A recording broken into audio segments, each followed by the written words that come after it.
박사들이 왕의 말을 듣고 갈 새 동방에서 보던 그 별이 문득 앞서 인도에 가다가 악이 있는 곳에 머물러 서 있는지라.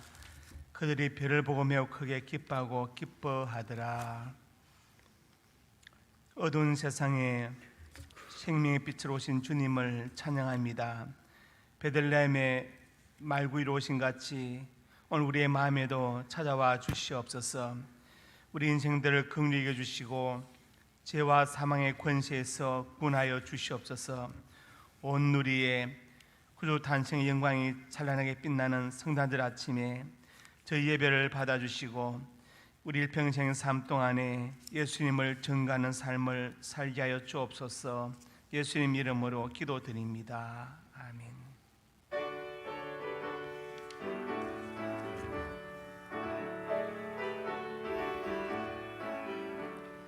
기쁘다 구주 오셨네. 만백성 맞으러 온 교회여 다 일어나. 다 찬양하여라, 다 찬양하여라, 다 찬양하여라. 구세주 탄생했으니 다 찬양하여라. 이 세상에 만물 두라. 다 화답하여라, 다 화답하여라, 다 화답하여라.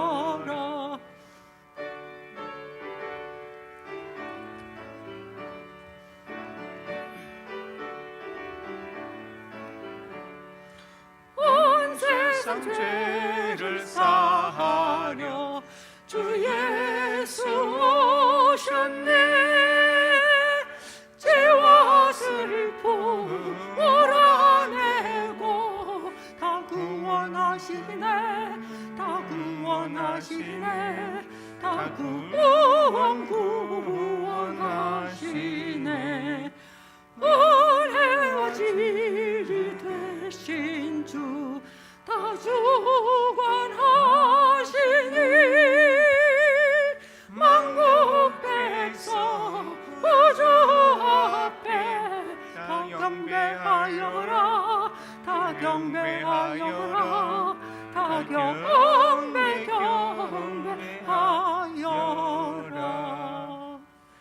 아멘.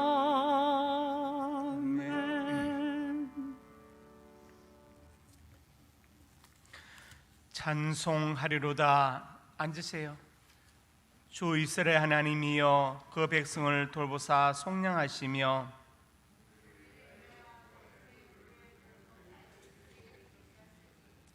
이것은 주께서 예로부터 거룩한 선지자 입으로 말씀하신 바와 같이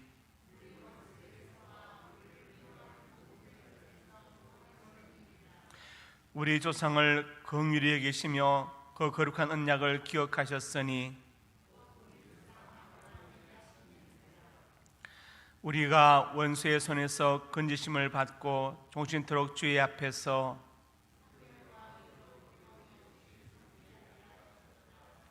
이는 우리 하나님의 긍휼로 인함이라. 이로써 돕는 해가 위로부터 우리에게 임하여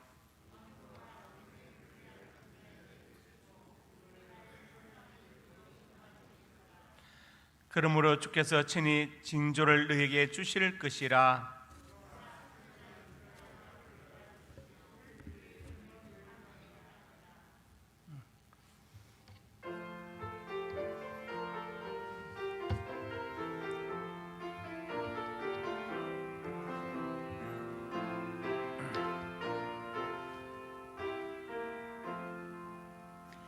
천사들의 노래가 하늘에서 들리니 산과 들이 기뻐서 메아리 쳐 울린다.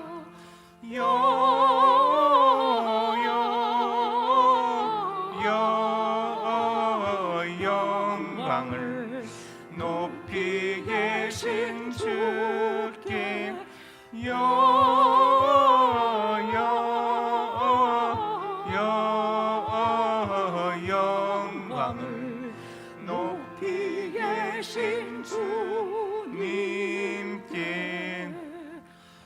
한밤중에 목자들 양떼들을 지킬 때 아름다운 노래가 청아하게 들린다.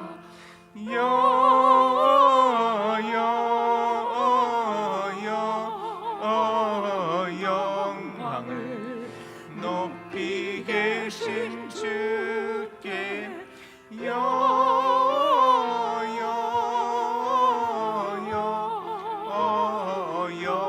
영광을 높이 계신 주님께.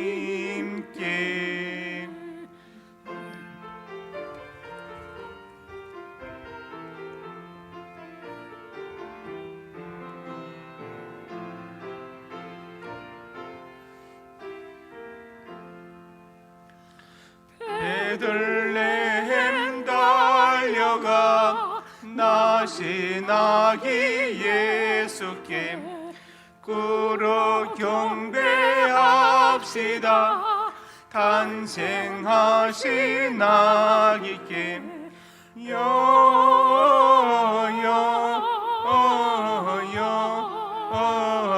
영광을 높이 계신 주께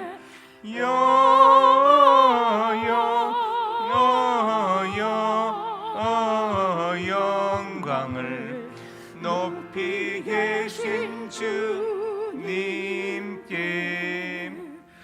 그 유 안에 누이신 어린 아기 예수께 우리들도 다 함께 기쁜 찬송 부르자.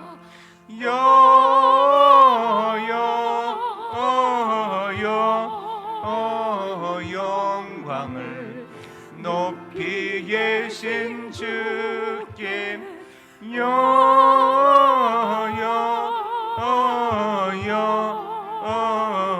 영광을 높이 계신 주님께.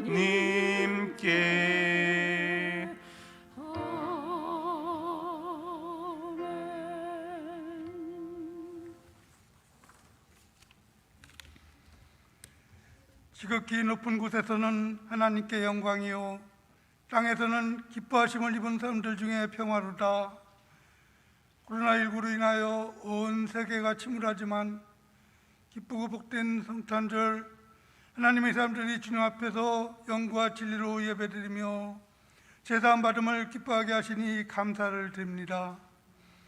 거룩하신 하나님의 뜻을 따라 우리들에게 가장 크고 좋은 선물로 이 땅에 구원을 주시기 위해 인간의 몸을 입고 오신 예수님, 죄의 저주 아래서 영원히 죽을 수밖에 없는 저희들의 죄를 사하시려고 십자가를 오래 참으사 하나님의 뜻을 다 이루시고 최고의 사랑으로 자유와 영생의 길을 열어주셨사오니 감사를 드립니다.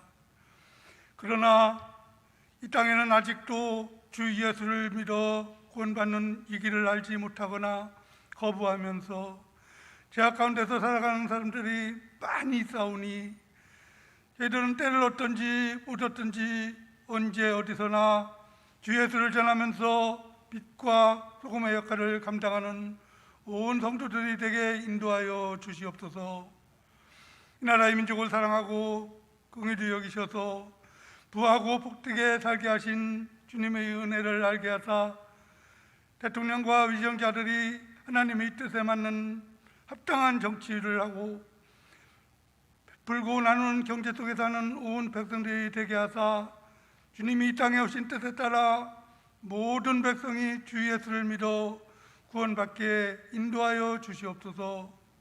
오늘 이 시간 담임 목사님의 영육간의 강건함을 허락하셔서 생명을 살리는 복된 소식을 전하시게 강단에 세우셨사오니 온 성도들에게 아기 예수님이 첫 울음을 터뜨렸을 때에 인류에게 새로운 구원의 문을 열어주신 우리 주 예수님을 증거하게 하시고 듣는 모든 성도들이 아멘하여 진심으로 경배하며 찬양하게 하옵소서. 코로나19로 인해 온 세계가 작은 크리스마스를 보내지만 어서속히 치료제와 백신으로 안전해지게 인도하여 주시고 처해진 환경 가운데서 온 성도들에게 지금 아기 예수의 탄생의 소식이 들려지게 하시사 하늘 부자를 버리시고 이 땅에 오셔서 복된 소식을 전해주셨음을 온전히 기뻐하면서 오직 믿음 가운데 살기를 작정하게 우리를 이끌어 주실 구주 예수님의 이름으로 기도드립니다.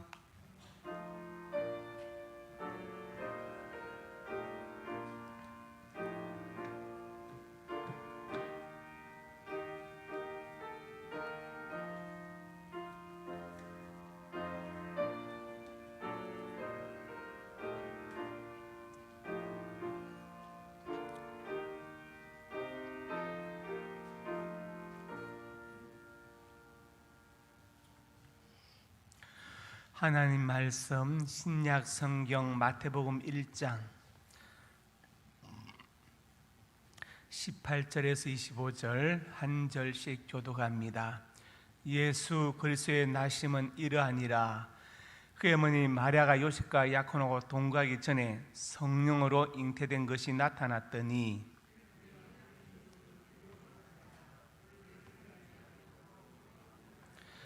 이 일을 생각할 때 주의 사자가 현몽하여 이르되 다윗의 자손 요셉아 네 아내 마리아 데려오기를 무수하지 말라. 그에게 잉태된 자는 성령으로 된 것이라.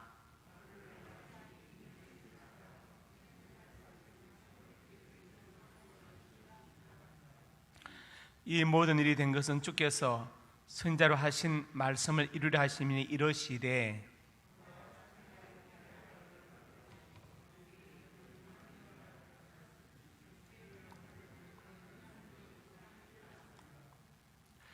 요셉이 잠에서 깨어나 주의 사자의 분부대로 행하여 그 아내를 데려왔으나 아들을 낳기까지 동침하지 아니하더니 나음의 이름을 예수라 하니라. 아멘.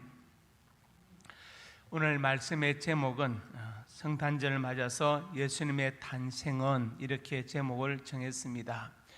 예수님의 탄생이 인류 역사에 어떤 의미를 가지고 있는지, 내 인생에 어떤 의미를 가지고 있는지, 그리고 어떤 영향을 미치고 있는지를 우리가 살펴보고 예수님을 바로 알고 바로 믿고 바로 전할 수 있기를 바랍니다. 오늘날 안 믿는 사람들도 예수의 이름을 거의 다 알고 있죠. 그러나 그 알미라는 것이 얼마나 천차만별적인 것입니까? 알되 깊이 하는 게 참 중요하죠. 우리가 어떤 사람 안다고 말할 때 그 사람 얼굴 안다, 이름 안다, 어디 사는지 안다. 그런데 더 깊이 알 수 있느냐? 그 사람의 어떤 그 고통이나 어떤 그 뭐랄까 남에게 말할 수 없는 그런 것까지 다 알 수 있느냐? 이게 중요한 거거든요. 우리가 예수님 안다는 것은 단순히 아기 예수 이것이 아니라 그분의 이 땅에 오신 사역과 그 다음에 또 그 목적을 알고, 그 다음에 바로 알아야 바로 믿을 수 있고 바로 전할 수 있잖아요. 그래서 예수님의 탄생은 이렇게 제목을 잡았습니다. 예수님의 탄생은 가장 역사상 위대한 탄생이죠. 조용필과 위대한 탄생이라는 그런 그룹이 있었는데 정말 예수님께서 탄생하신 것은 인류 역사의 가장 큰 위대한 탄생이라고 말할 수 있습니다. 왜 그러느냐? 첫 번째로 같이 읽습니다. 언약의 성취이다. 예수님이 탄생하신 것은 우연히 탄생하신 것이 아니라 성경에 수없이 예언되었던 대로 그 언약이 성취된 것을 보여주고 있습니다. 창세기 3장 15절에 하나님은 여자의 후손을 말씀하시죠. 이사, 여자만의 후손을 보내겠다고 말씀하십니다. 그리고 그 여자의 후손이 뱀의 머리를 상하게 할 것이다. 뱀은 발꿈치를 상하게 할 것이다. 원시복음이라고 제가 말씀드렸죠. 여자의 후손이 뱀의 머리를 상하게 한다. 뱀은 죽는다는 것입니다. 어떻게 죽느냐? 죄와 사망의 권세를 주님께서 부활하심을 완전히 깨뜨리셔서 사단의 권세를 완전히 깨신다. 사단은 그의 발꿈치를 상하게 한다. 예수님 십자가에 달아서 죽었다고 생각할 수 있지만 주님 부활하심으로 승리하신다는 것을 말씀하셨고, 그리고 이사야서 7장 14절에 와서 처녀가 잉태 아들을 낳을 것이다. 알마란 단어, NIV 영어 성경에 더 버진 수천녀로 번역했거든요. 수천녀가 잉태 아들을 낳을 것이다. 즉 동정녀에서 예수님이 탄생할 것이다. 이렇게 예언하셨습니다. 그리고 이 예언 따라서 예수님은 동정녀 마리아에게서 탄생하신 것을 볼 수 있습니다. 예수님이 이렇게 동정녀의 몸에서 탄생하실 것이 예언되어졌고 어떻게 사역할 것인지가 이사야 53장에 예언되어져 있죠. 거기 보니까 5절에 찔리고 상할 것이다. 우리 혐을 우리의 죄악 때문에. 그 다음에 6절에 보니까 우리 모두의 죄악을 그에게 담당시켜 쓰셨도다. 이사야 선지자가 이미 예수님께서 오실 것이고 어떤 사역을 하실 것이라는 것을 분명히 말씀하셨어요. 그러니까 우리가 예수님의 탄생은 무엇을 말하느냐? 성경에 예언된 모든 언약의 성취를 우리에게 보여주는 것입니다. 그리고 예수님은 출생지가 예언되었다고 제가 말씀드렸죠. 미가서 5장 2절에 나와 있습니다. 베들레헴 에버라다야. 그러면서 그의 근본은 뭐냐? 상고에 영원에 있는 분이다. 영원에 있는 분이다. 그분이 베들레헴 에버라다에서 출생하실 것이다. 그래서 동방 박사들이 별을 보고 찾아오지 않습니까? 그때 우리 이제 유대인 그 학자들이 미가서 5장 2절 인용해서 베들레헴에서 나신다고 예언되어 있다고 대답을 했습니다. 이렇게 어디서 태어날 것인지가 예언되어 있고 우리 주님은 그 다음에 또 어디서 자랄 것인지가 예언되어 있어요. 이사야 11장 1절에 이새의 줄기에서 한 싹이 나며, 이새 다윗 아버지 이새잖아요. 싹이란 것은 히브리어로 넷째란 단어인데 이게 바로 이제 나사렛과 어근이 같은 겁니다. 같은 말이에요. 나사렛과 넷째로 예수, 요수아, 호세아, 예수와 같은 말인 것처럼 싹이란 넷째란 단어가 나사렛과 같은 말이다. 그래서 마태복음 2장에 와서 나사렛이란 동네에 가서 사셨다. 자, 이제 뭡니까? 유대로 애굽으로 내려갔는데 거기서 이제 헤롯이 죽었다는 말 듣고 다시 올라왔는데 헤롯의 그 아켈라우가 딜리 왕이 되었다는 말을 듣고 베들레헴으로 가지 않고 나사렛으로 가서 사시게 되었습니다. 그래서 나사렛이라는 동네가 사는데 선절하신 말씀에 이것이 이루어졌다. 어디서 이런 말씀이 있느냐? 이사야 11장 1절에 이새 줄기에서 한 싹이 날 것이다. 나사렛에서 예수님께서 성장할 것을 예언하셨어요. 자, 이 모든 것은 무엇을 말합니까? 예수님의 탄생, 그분의 오심과 사역과 성장하는 모든 것이 성경에 예언되어 있는 예언이 그대로 성취되는 것을 우리에게 보여주고 있습니다. 그래서 위대한 탄생입니다. 여러분 중에 출생지와 성장지와 앞으로 할 일들이 예언돼서 태어난 분 계십니까? 그런 분은 안 계실 것입니다. 두 번째로 같이 읽습니다. 가장 위대한 사명을 품고 오셨다. 살아있는 모든 것은 문제 가운데 있습니다. 그렇죠? 어떤 사람이 너무 많은 문제를 가지고 상담하러 갔대요. 나 이런저런 문제가 있습니다. 그랬더니 그 사람이 그렇네요. 문제없는 사람들도 있습니다. 어디 있습니까? 만나고 싶군요. 오세요. 그래가지고 공동묘지 가가지고 여기 누워있는 사람들은 문제가 없습니다. 그랬더니 생존한 자체가 문제가 있어요. 그렇죠? 문제가 있습니다. 생존은 참 고상하면서도 절박하고 그리고 또 참혹한 게 바로 생존이에요. 살아있다는 것. 보세요. 고기를 먹으면서 어떤 생각합니까? 내 생명을 유지하기 위해서 이 어떤 동물이 피를 흘리며 죽어야 했습니다. 그렇죠? 갑자기 하늘에 떨어진 건 아니잖아요. 어떤 동물이 살아있다가 내가 먹기 위해서 그 생명이 피를 흘리고 죽었습니다. 자, 그러면 그건 끔찍하니까 식물을 먹자. 풀은 생명이 아닙니까? 식물은 생명이 아닙니까? 김성동의 소설에 보면 그런 내용이 나오잖아요.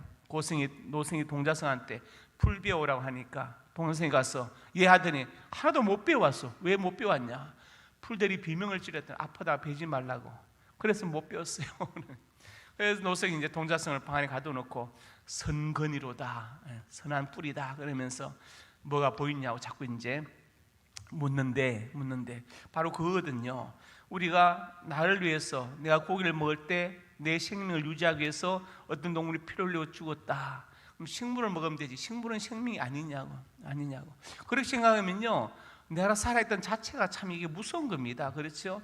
내 하루하루의 생명을 유지하기 위해서 어떤 동네 식물이 계속 죽어야 된다는 사실 아니에요? 그 죽음 위에 내가 있는 것 아닙니까? 참 참혹한 것이죠. 나는 고기 먹으면 맛있지만 죽는 동물 입장에서는 참혹한 것입니다. 참혹한 것이에요. 자, 그래서 먹지 말자는 얘기는 아닙니다. 하나님께서 허락하셨기 때문에 상관이 없는데, 그래서 저는 가끔 생각할 때 인간이 만약에 나무처럼 그냥 물 먹고 햇빛만 받아 살면 얼마나 좋을까? 그럼 아마 이 땅에 아마 전쟁들이 다 없어지지 않겠어요? 왜? 물만 먹고 그냥 햇볕만 받으면 사니까 어떤 소유욕이나 이런 게 없어질 거 아니에요. 그러면 전쟁도 없어질 것이다, 이런 생각도 해본 적이 있습니다. 자, 살아있는 것은 자체가 문제가 있어요. 생존 자체가. 게다가 관계에서는 갈등들이 있잖아요. 네. 예를 들어서 뭐 흔히 말하는 사고 팔고 이런 게 있잖아요. 애별리고 사랑하는데 헤어져야 되는 그런 괴로움, 갈등, 원정해고 미운데 만나야 되는 괴로움, 굽을 듣고 구해도 얻지 못하는 괴로움, 이런 괴로움들이 계속 갈등이 있는 거예요. 살아있는 자체가 갈등이에요. 문제가 있어요. 그런데 더 큰 문제가 뭐냐? 인간에 있어서 죄의 문제와 죽음의 문제에 직면해 있다는 겁니다. 죄의 문제, 그 다음에 죽음의 문제. 나도 죽는구나. 석가가 사문유한한 것처럼 생로병사, 이 굴레에서 벗어날 수 없다는 것입니다. 자, 그래서 가장 큰 문제가 생존의 문제보다도 궁극적인 문제가 뭐냐? 바로 죄와 죽음의 문제이다. 이것을 폴 틸리는 인간의 궁극적 관심이다 그랬어요. 살아가면서 이것저것 관심 가질 수 있지만 가장 최고에 가질 수 있는 궁극적 관심이 뭐냐? 바로 그것은 죄와 죽음의 문제, 영혼에 관한 문제이다. 그런데 예수님 이 땅에 왜 오셨느냐? 먹고 사는 문제를 해결하기 오신 것이 아니라 이 죄와 죽음의 문제를 해결하러 오신 거예요. 그래서 주님의 탄생이 위대한 것입니다. 가장 위대한 사명을 품고 오셨어요. 어떤 종교의 교조도 이 문제를 해결하지 못했습니다. 죄의 문제를 해결하지 못하고 죽음의 문제를 해결하지 못했지만 주님께서 해결하셨죠. 오늘 본문 21절에 말씀했습니다. 아들을 낳으리니 이름을 예수라 하라. 자기 백성을 그들의 죄에서 구원할 자이심이라 하니라. 자, 예수란 말 자체는 뭐냐? 뜻이 구원자입니다. 호세아, 요수아, 예수와 같은 말이에요. 예수님 자체가 바로 구원자로 오셨다. 무엇에서 구원합니까? 죄의 문제를 해결하심으로 우리에게 죽음의 문제를, 왜? 죄의 삭시 사망이고 하나님의 은사는 선물은, 그래서 예수 우리 주 안에 있는 영생이기 때문에 이 문제를 해결하려고 주님께서 오셨습니다. 가장 위대한 사명을 품고 오신 것이지요. 그래서 마가복음 2장에 이렇게 말씀하십니다. 설명하면 예수님이 계신데, 자, 중풍병자가 있었고 친구들이 있었는데 도저히 예수님께 데려갈 수 없으니까 지붕으로 올라가서 기와장을 벗기고, 아닙니다, 그냥 루핑이에요. 유대인들의 그 지붕은 루핑이에요. 천막입니다. 그걸 벗기고 예수님 중풍병자를 달아내렸어요. 달아내리니까 예수님께서 그들의 믿음 보시고, 친구들의 믿음을 보시고 중병자한테 내 제사함을 받았느니라. 그러니까 이제 6절, 7절, 8절의 내용이 뭐냐? 유대인들이 어떻게 하나님 외에는 죄를 사할 수 없는데 어떻게 네가 죄를 사하느냐? 이것은 참남한 신성 모독이다, 막 따지는 것이죠. 근데 예수님이 말씀하십니다. 자, 그럼 내가 네게 도로 묻겠다. 제가 설명하면, 만약에 인간의 입장에서 중풍병자에게 내 제삼을 받았다는 말이 쉬울까, 아니면 내 상을 가지고 걸어가라는 말이 더 쉬울까, 이렇게 묻는 거예요. 자, 어떤 말이 더 쉽겠습니까? 내 제삼을 받았다는 말이 더 쉬워요. 왜 쉬우냐? 이것은 무엇입니까? 그냥 추상적인 겁니다. 증명할 필요가 없어요, 인간의 입장에서. 그런데 상을 가지고 걸어가라, 이것은 증명이 필요한 겁니다. 그 사람이 일어나서 걸어가야 돼요. 이걸 못하면 뭡니까? 내가 능력이 없는 것이 되죠. 예수님께서 그래서 인간의 입장에 물으십니다. 너희가 볼 때 어느 말이 더 쉬워? 제사함을 받았단 말이 쉬워? 상 가지고 걸어라는 말이 하나 더 쉬워? 물론 제사함을 받았다는 말이 더 쉽겠지, 너희가 볼 때는. 그것은 증명할 필요가 없으니까. 그러나 상을 가지고 걸어가는 말은 증명이 필요하니까 능력이 없으면 안 된다 이 말이에요. 자, 그런데 예수님께서 제사함을 받았다는 그 이유가 어디 있느냐? 너희들은 그 사람이 어떤 병이 있으면 자신이나 부모의 죄 때문에 병에 걸렸다고 생각하니까, 죄의 값이라고 하니까 그러나 내가 죄를 사했다고 말할 때 이 사람이 일어나 걸어가게 되는 것을 보여주마. 즉 내가 이 땅에서 죄를 사는 권세가 있는 것을 이 사람이 일어나서 걷는 것으로 증명하겠다는 그런 뜻이에요. 이해하셨죠? 네, 그렇게 된 겁니다.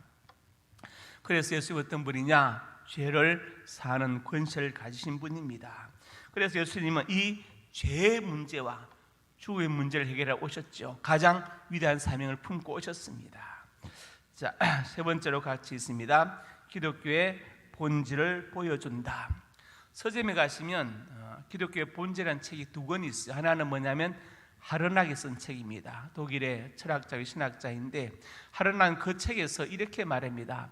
기독교의 본질은 바로 예수 그리스도이고 복음이다. 그런데 그 본질, 그 복음이 교리라는 껍질에 쌓여 있다. 그래서 교리를 껍데기를 벗겨야 알맹이를 보는 것처럼 사실은 교리를 제거해야 복음, 예수 그리스도를 바로 발견할 수 있다. 하나는 그렇게 말했어. 그러면서 기독교의 본질은 바로 예수 그리스도이고 복음이다. 이것을 주장합니다.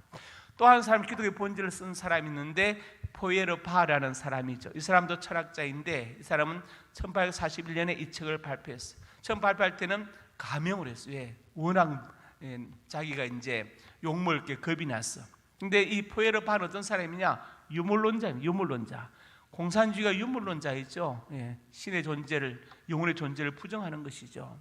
포에르파는 무엇을 말하냐? 신이란 본래 없는데 인간이 가장 이상화된 존재이다. 그러니까 쉽게 말하면 투사이다. 투사.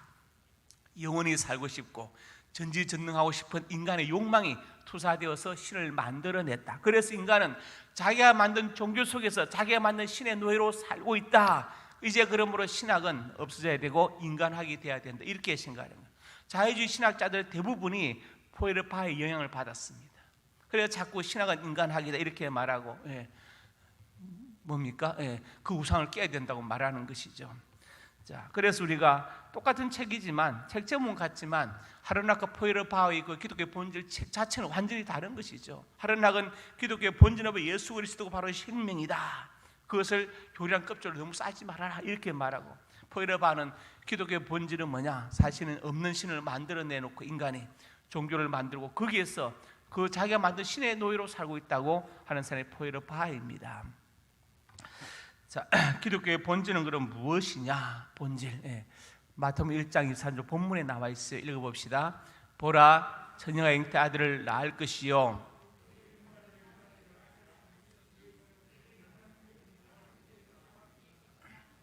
기독교의 본질은 뭐냐?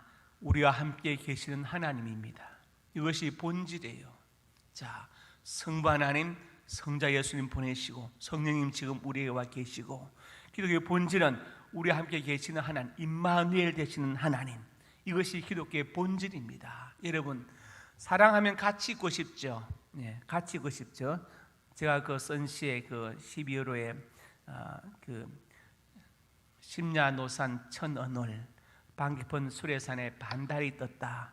수의 간성 낭청아, 계곡을 흐르는 물소리 님의 음성처럼 청하고, 성애랑적 낭동자, 반짝이는 별들은 당신의 눈동자를 닮았다.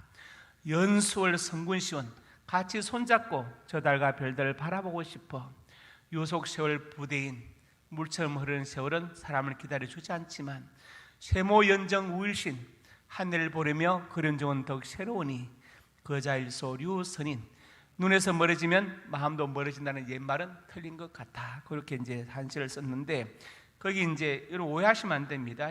제가 누구를 거리에서 쓴 시가 아니고, 수의 간성 낭청할 때 그 낭자는 뭡니까? 여자 낭자예요. 그 밑에 성애랑적 낭동자 할 때 남자 낭자입니다. 이게 뭘 말하는 것이냐? 저 달과 별을 보면서 어떤 남자는 어떤 여자를 그리할 것이고 어떤 여자는 어떤 남자를 그리워한다는 그런 연인을 그리한 마음에 쓴 것이지 어떤 개인의 한정된 그런 문제가 아닙니다. 거기서 제가 이제 말하고 싶은 것은 연수월 성군시온, 같이 손잡고 저 달과 별들을 바라보고 싶어. 사랑하면 어떻게 됩니까? 좋은 곳을 보면 같이 보고 싶죠. 아, 그 사람 같이 보면 좋겠다. 맛있는 거 보면 아, 그 사람 같이 먹으면 좋겠다. 저는 집사람 생각이 나요. 맞죠? 그런데 자, 사랑에는 뭐냐? 같이 있는 겁니다. 같이 있는 거죠. 신앙에는 뭐냐? 하나님 우리 함께 계시는 거예요.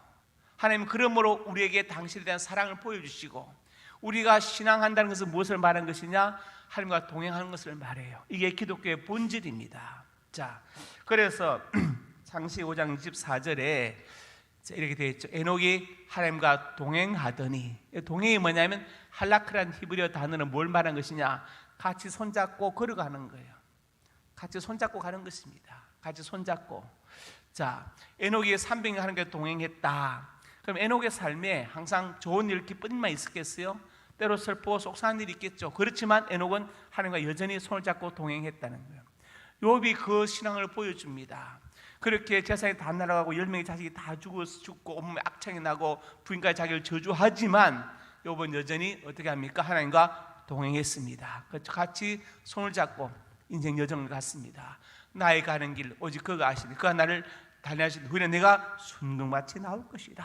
신앙은 뭐냐? 모든 환경을 초월한 하나님의 관계예요. 그것은 세상의 어떤 환경에 좌우되는 것이 아닙니다. 하나님과 함께 있는 거예요. 그게 바로 참된 신앙입니다. 그게 기독교의 본질이에요. 하나님 우리와 함께 계시고 우리가 하나님과 함께 있다는 사실, 이것이 바로 기독교의 본질입니다. 자, 데려가셨다. 그를 데려가심으로, 이 히브리어 단어 라카라는 단어를 썼는데 영어 성경에 테이크라고 되어 있는데, 이 라카라는 단어가 엘리야가 성천할 때와 똑같이 써 있어요. 라카. 그래서 엘리야가 성천한 것처럼 에녹도 산채로 성천했구나, 이것을 우리가 알 수 있는 것입니다. 자, 그래서 기독교의 본질을 깨달은 바울이 이렇게 말했어요. 갈라디아서 2장에서 이렇게 말합니다. 그리스도와 함께 십자가에 못 박혔다. 내가 사는 것이 아니고 내 안에 주님께서 사는 것이, 같이 사는 것이다. 그렇죠? 같이 사는 것이다. 내가 육체 가운데 사는 것은 하나님 아들을 믿는 믿음 안에서 사는 것이다. 바로 뭡니까? 같이 공존하는 것이죠. 공생, 정말 동행하는 것입니다. 그래서 예수님께서 이 땅에 오신 것은, 탄생하신 것은 이름이 임마누엘이다. 누엘, 우리 함께 계시는 하나님. 그렇죠? 바로 기독교의 본질을 보여주는 것입니다. 많은 의미가 있지만 제가 세 가지로 추려봤어요. 예수님의 탄생은 언약의 성취를 보여주고, 그 다음에 또 예수님이 가장 위대한 사명을 보여주시고, 죄와 죽음에서 구원하시는, 그 다음에 또 마지막으로 기독교의 본질을 보여주는 거예요. 여기서 우리 한 가지 우리가 어떻게 해야 될 것이냐, 요셉의 경우를 볼 수 있죠. 본문 1장 19절 이렇게 되어 있습니다. 남편 요셉은 어려운 사람이라. 그렇죠. 어렵다. 어렵다는 헬라 단어가 디카이오스라는 단어를 썼는데, 디카이오스, 이 단어는 뭐냐? 1 더하기 1은 2냐 1이냐 따져서 하는 게 아닙니다. 그것은 무엇을 말하는 것이냐? 예를 들어서 물이 높은 곳에서 낮은 곳으로 흐르는 것처럼 디카이오스한 것이다. 자연적인 오름이다. 그것은 누구도 부인할 수 없는 것이고 따져서 가릴 것이 아니라 그냥 자연적인 오름이에요. 이것은 뭘 말하는 것이냐? 이것은 바로 노모스, 율법과 연관되어서 디카이오스라는 단어를 쓰는 겁니다. 그래서 이 마태복음 1장 19절 정확하게 번역하면 이렇게 할 수 있습니다. 그 남편 요셉은 어려운 사람이었지만, 이 무엇을 말하는 것이냐? 남편 요셉은 율법적으로 어려운 사람이었지만, 디카이오스한 사람이었지만, 이 말은 당연히 마리아를 고발해서 약혼자가 저도 모르는 사이에 임신을 했어요. 이렇게 말해야 되는데, 그러면 마리아가 돌맞아 죽을 것인데, 요셉은 그를 마리아를 살리기 위해서 조용히 파혼하고자 했다. 조용히. 그러나 천사가 뭐라 합니까? 내 안에 마리아들을 무사하지 마라. 잉태된 성령으로 되었다. 이렇게 요셉에게 현몽하는 것을 우리 아까 본문에서 읽었습니다. 바로 요셉은 그만큼 훌륭한 인격자였던 것을 볼 수 있지요. 개인적으로 생각하면 분할 수도 있고 금방할 수 있지만, 그러나 마리아가 돌맞아 죽는 것은 원하지 않았기 때문에 어려운 사람이었지만, 율법의 사람이었지만, 디카이오스한 사람이었지만, 노모스한 사람이었지만, 그러나 마리아를 살리기 원했던 요셉의 인격을 우리가 볼 수 있습니다. 오늘 말씀을 정리하겠습니다. 예수님의 탄생은 언약의 성취이다. 가장 위대한 사명을 품고 오셨다. 그리고 기독교의 본질을 보여줍니다. 우리가 이 말씀 기억하면서 우리가 예수님에 대해서 그분의 오심과 사역과 죽으심, 그리고 재림하실 것을 바로 알고 바로 믿고 바로 전할 수 있기를 주님의 이름으로 축복합니다. 아버지 하나님, 은혜와 사랑을 감사합니다. 많은 사람들이 예수라는 이름을 알지만 그분의 아버지 하나님 오심과 사역과 죽으심과 부활과 재림을 안 믿는 사람들도 많이 있습니다. 우리가 예수님에 대해서 바로 알고 바로 믿고 바로 전하게 하시고 더욱더 깊이 우리 주님을 알아가게 하여 주옵소서. 예수님 이름으로 기도드립니다. 아멘.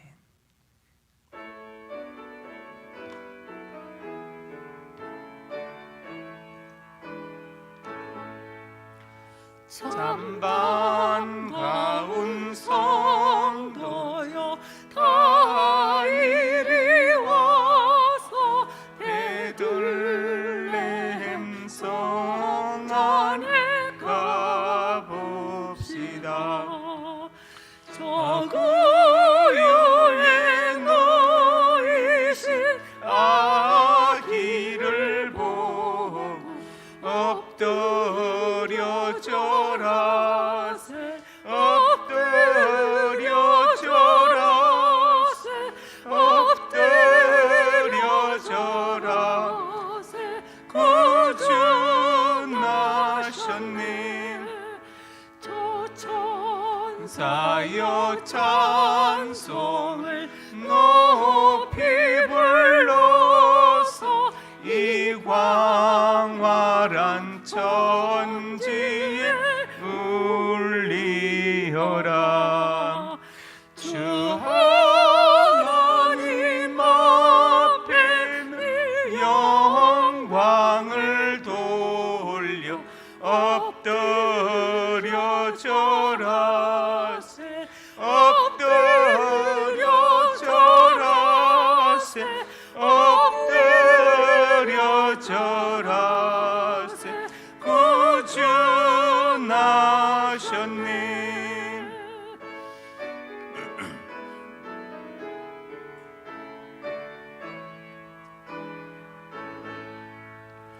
이 세상에 주께서 탄생할 때 참신과 참사람이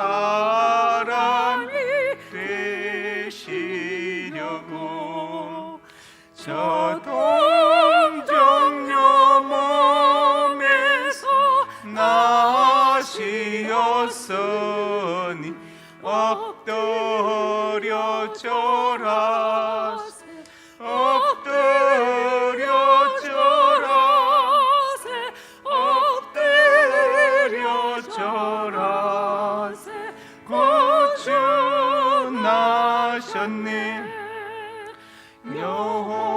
여호와의 말씀이 육신을 입어 날 구워 날 구주가 되셨도다. 늘 감사한 찬송을 주 앞에 드려 엎드려 절하세 엎드려 절하세 엎드려 절하세 구주 나셨네. 아멘. 예, 광고 말씀 하나 드립니다. 전염병 감염 예방법이 통과되어서 12월 30일부터 시행이 됩니다. 이달 30일부터 특히 이제 문제가 되는 게 제49조 3항과 4항인데 그 내용이 뭐냐? 지자체가 정한 방역 규칙을 어기면 지자체에서는 3개월간 그 시설을 폐쇄할 수 있다. 그래서 20명 모였는데 21명이 모였다. 어긴 거죠. 그러면 바로 재판 없이 바로 3개월간 그 시설을 폐쇄할 수 있습니다. 행정 명령만으로. 그리고 이제 그 담당자 목사는 형사 고발되고 민사 형사 고발되고. 예. 그다음에 이제 또 한 번 어기게 되면, 그다음 또 한 번 어기게 되면 그 시설 표지를 철거할 수 있는 거예요. 교회 간판을 뜯을 수 있는 겁니다. 정부에서 교회 간판을 자기들 마음대로 뜯어갈 수 있는. 이게 이제 법이 통과되어서 30일부터 시행이 됩니다.